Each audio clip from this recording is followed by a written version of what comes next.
మబ్బు నిద్రపోతుంది. అంటే నిరుద్యోగులు లైబ్రరీకే పరిమితం అనుకుంటున్నారు. నిరుద్యోగులు తలుచుకుంటే ప్రభుత్వం కూలిపోయింది, పడిపోయింది, లేపుతాం. అవసరమైన తెలంగాణ తెచ్చింది కూడా మేమే.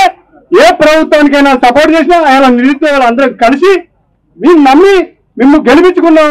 ఇలా మళ్ళీ మీ నిరుద్యోగులు అందరం కలుసుకుంటే మిమ్మల్ని పాతాలకు తొక్కుతాం.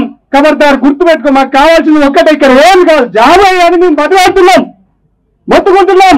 ఇలా లైబ్రరీలో చుట్టూ 5 రూపాయల భోజనం తిరుగుకుంటూ చికడపల్లిలోని అప్పర్గంజ్లోని ఉస్మానియా యూనివర్సిటీలో పిలుపట్టుతున్నాం, గొడ్డు కాలం తింటున్నా. అంటే మీకు సోయి లేదా ప్రభుత్వానికి?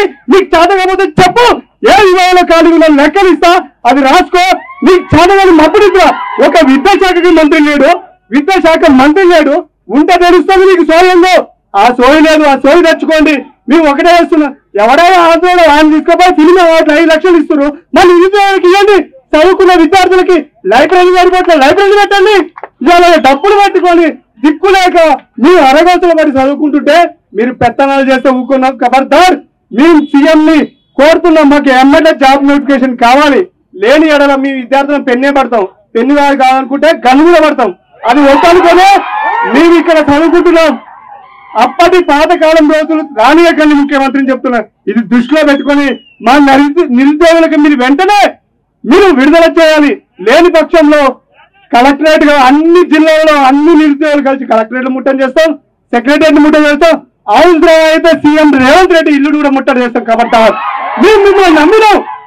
మీ మాటలకి మేము మమేకమై మీ వెనకాల ఉన్నాం. ఇందులో అందరం అన్ని పార్టీలకు మద్దతు ఇచ్చినాం, అందరికి శ్రమ చేసినాం.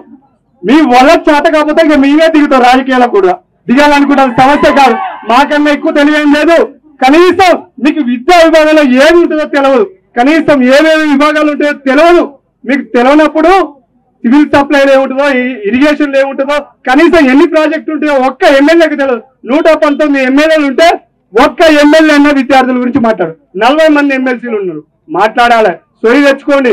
మీరు మాట్లాడితే నెత్తిన కూర్చోబెట్టుకుంటాం. మీరు కాకపోతే ఇక మీరే నిలబడాల్సి వస్తుంది. మా నిరుద్యోగుల తరఫున డిమాండ్ చేస్తున్నాం.